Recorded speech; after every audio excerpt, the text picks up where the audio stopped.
짐 엘리엇이라는 선교사님이 계셨어요. 이 선교사님이 21살 때 쓰신 일기장에는 이런 대목이 나와 있습니다.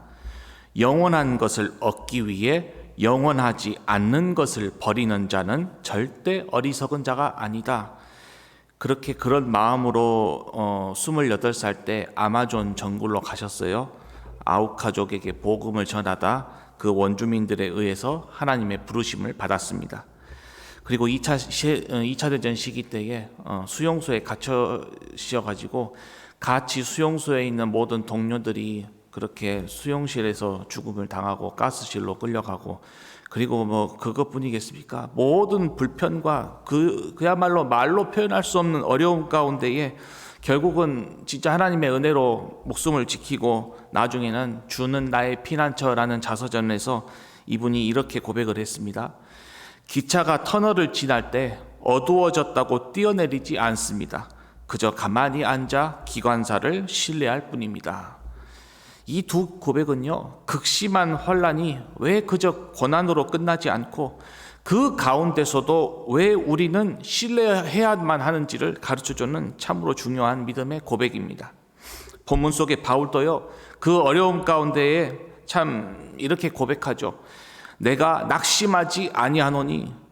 우리가 오늘 말씀을 다시 한번 보면서요, 우리의 믿음의 눈을 다시 한번 하나님께 고정하는 은혜의 시간이 되기를 바랍니다. 믿음과 부활의 소망이 우리를 붙들어 줄 수 있습니다. 바울은요, 지금 극심한 고난 가운데 있습니다. 사방으로 우겨싸움을 당하고요, 핍박을 받고 거꾸로 뜨림을 당하고 있습니다. 그런데도 13절에 이렇게 선포합니다. 기록된 바 내가 믿었으므로 말하였다 한 것 같이 우리가 같은 믿음의 마음을 가졌으니 우리도 믿었으므로 또한 말하노라. 그가 이렇게 낙심하지 않고 이렇게 믿음의 고백을 선포할 수 있었던 데는 두 가지 이유가 있습니다. 첫 번째는 믿음 때문입니다. 바울은요, 지금 시편 116편 10절 말씀을 인용하여 이렇게 고백하죠. 내가 크게 고통을 당하였다고 말할 때에도 나는 믿었도다. 시편 기자도 극심한 고통 가운데 있었지만은 믿음으로 버텼습니다. 바울도 지금 그 믿음을 따라서 우리도 믿었으므로 또한 말하노라 라고 말합니다.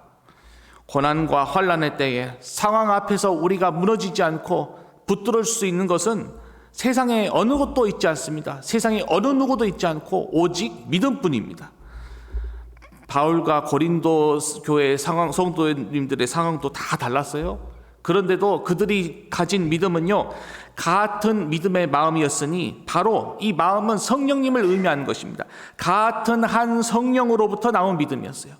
그러니 바울이 고난 가운데서도 믿음을 지키는 모습 자체가 그리스도를 전하는 본보기가 되고요, 고린도 성도들에게 믿음을 지킬 용기를 주었다는 것입니다.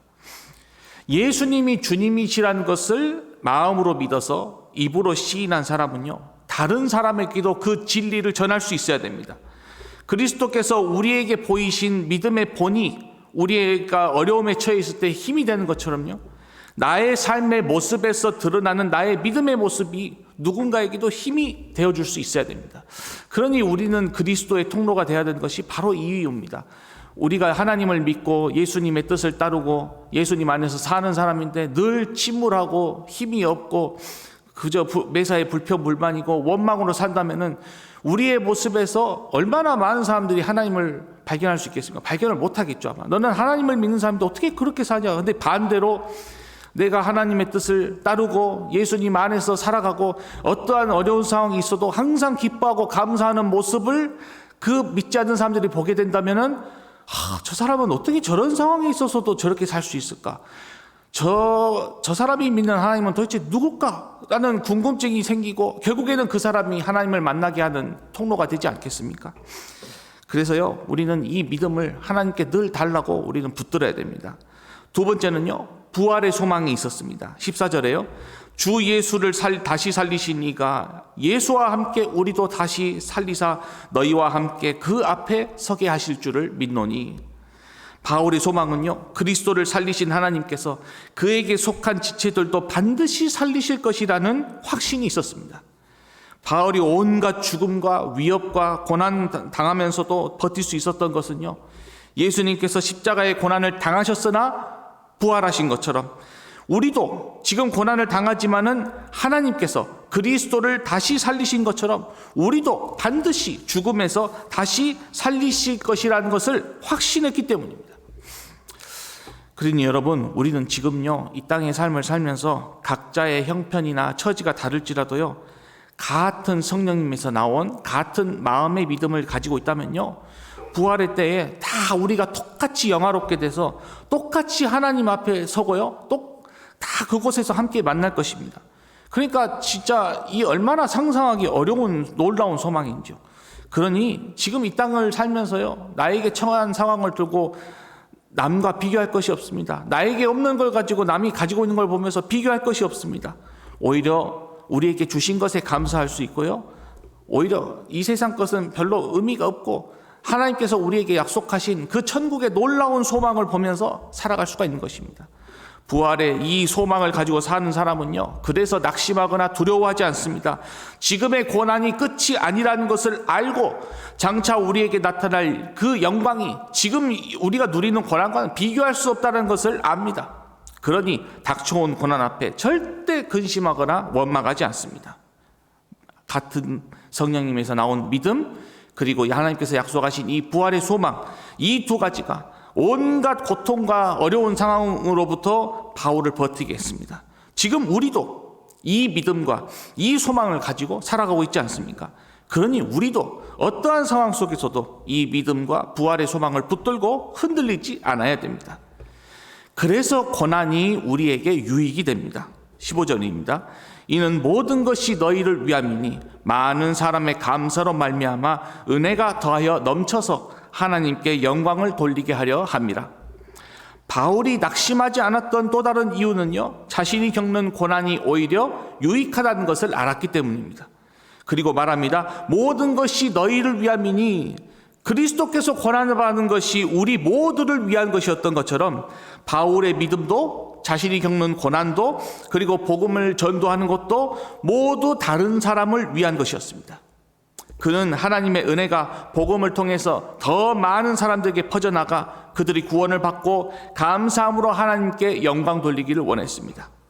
하나님께서 아까도 말씀드렸듯이 우리에게 고난을 허락하시는 많은 이유 중에 하나가 바로 이것입니다.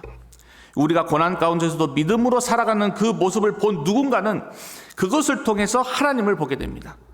나의 고난이 누군가의 구원을 위한 통로가 된다면은 그리스도의 고난으로 구원을 받은 우리가 어찌 이렇게 나의 고난만 없애주세요, 이 고난이 끝나기만 기도해 주세요라고 기도할 수 있겠습니까? 그래서 고난이 우리의 영혼을 새롭게 합니다. 16절입니다. 그러므로 우리가 낙심하지 아니하노니 우리의 겉사람은 낡아지나 우리의 속사람은 날로 새로워지도다. 바울이 낙심하지 않았던 이유, 하나님의 자비로 귀한 직분을 받았다고 오늘 본문 1절에서 고백합니다. 그리고 14절에 부활의 소망을 얘기했습니다.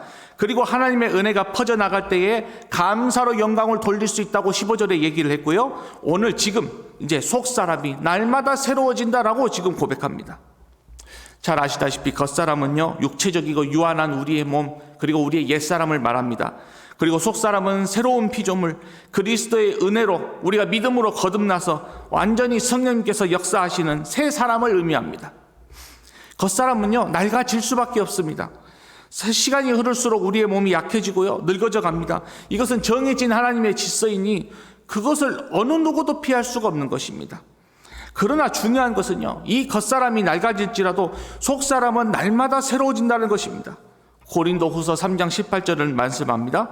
우리가 다 수건을 벗은 얼굴로 거울을 본 것 같이 주의 영광을 보매 그와 같은 형상으로 변화하여 영광에서 영광에 이르니 곧 주의 영으로 말미암음이니라. 성령님께서 우리 안에 일하실 때는 우리는 점점 더 그리스도의 형상을 닮아갑니다. 바울은 육체적으로 점차 쇠약해져 갔습니다. 그러나 영적으로는 날마다 새롭게 하시는 성령님의 일하심을 경험하고 있었습니다. 성령님께서 늘 우리의 속사람을 새롭게 그리스도를 닮아가도록 이끌어 주십니다. 이것이 하나님께서 고난을 통해 우리에게 주시는 은혜입니다.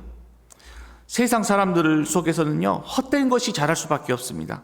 그리고 악인들 속에서는 악한 것이 자랄 수밖에 없지 않겠습니까? 그러나 하나님을 믿는 우리 안에는요, 성령님 인도하심을 따라 늘 선한 것이 자랍니다. 늘 선하고 새로운 것들이 자랍니다. 성도님께서는 진짜 이 땅의 삶을 살아오시면서 질병이나 고통이나 또 예측하지 못했던 참으로 어려운 시간을 지나오면서 오히려 믿음이 더 깊어지고요, 하나님 앞에 더 가까이 가는 시간이 되고요, 옛 습관들이 완전히 바뀌는 그 은혜를 다 누려보셨을 것입니다. 그것이 바로 속 사람이 새로워지는 것입니다. 비록 고난이 고통스러울지라도 그것이 우리를 하나님 앞에 더 가까이 이끌어준다면, 우리의 믿음을 더 굳건하게 해준다면 이것은 불행이 아니라 행복이요 손해가 아니라 유익임을 우리는 믿어야 됩니다. 그러니 우리가 보이지 않는 영원한 것을 바라보아야 합니다. 17절과 18절입니다. 우리가 잠시 받는 환난에 경한 것이 지극히 크고 영원한 영광에 중한 것을 우리에게 이루게 함이니 우리가 주목하는 것은 보이는 것이 아니요 보이지 않는 것이니 보이는 것은 잠깐이요 보이지 않는 것은 영원합니다. 바울은요, 지금 받는 고난을 한쪽에 저울에 대놓고, 그리고 이제 자기가 받을 영광을, 하나님께서 주실 영광을 이렇게 달아봅니다. 근데 아무리 재봐도요, 지금 겪는 고난이 너무 가볍습니다. 그래서 잠시 받는 환난에 경한 것이라고 얘기합니다. 바울이 받는 자기 고난은 사실 어떻게 그것이 가벼울 수 있겠습니까? 진짜 매를 맞고 옥에 갇히고 죽을 고비를 수없이 넘겼습니다. 그런데 이것을 지금 가벼운 것이라고 얘기합니다. 왜냐하면 그 반대편에 있는 하나님께서 주실 그 지극하고도 크고도 그 넘치는 영원한 영광과 생각하면 자기가 지금 겪고 있는 고난이 진짜 아무것도 아니기 때문이라고 생각했습니다. 우리에게 고난이 찾아오면요, 육신의 오감은 무겁고 힘들고 당장 이게 언제 끝나냐, 길다고 지금 계속 아우성칩니다. 그러나 믿음은요, 그것이 가볍고 한순간뿐일 거라고 얘기합니다. 그래서 믿음의 눈과 육신의 눈으로 보는 것이 이렇게 차이가 있다는 것입니다.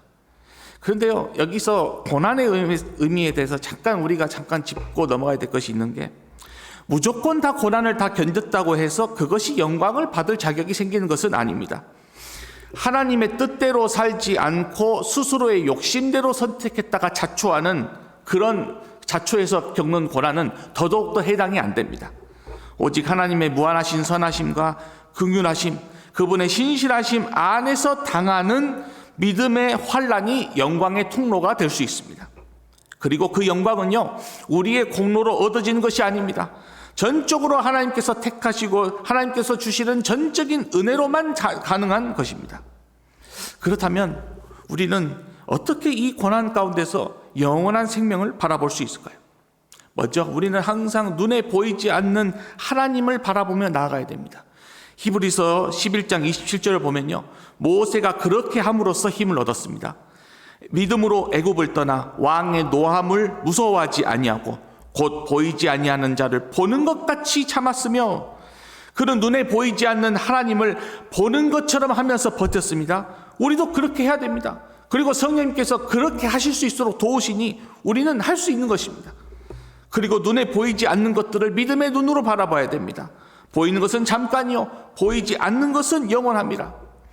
지금 눈에 보이는 이 고난, 여러분들이 겪는 모든 고난은 잠깐일 뿐입니다. 그러나 눈에 보이지 않는 하나님께서 약속하신 그 영광은 정말 우리가 말로 표현할 수 없이 크고 중하고 놀랍고 소중한 것들입니다.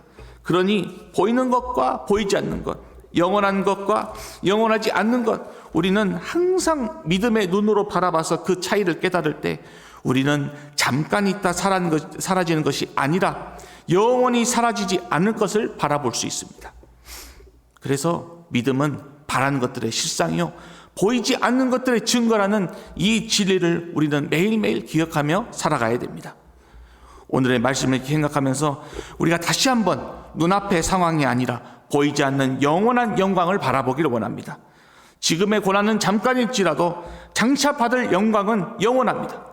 그러니 그 영원한 것을 바라보며 오늘도 낙심하지 아니하고 믿음의 길을 걸어가 모두 하나님의 영광이 되는 백성, 모든 사람에게 그리스도를 전하는 통로가 되기를 간절히 소망합니다. 함께 기도하겠습니다.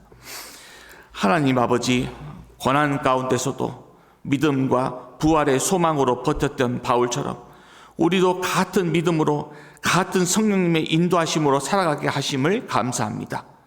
보이는 것이 아닌 보이지 않는 영원한 영광을 바라보며 우리가 속사람이 날마다 새로워지는 은혜 안에서 살아가기를 원하오니 주님, 오늘도 낙심치 않고 기쁨과 감사로 이 믿음의 길을 걸어갈 수 있도록 주님 우리를 붙들어 주시옵소서.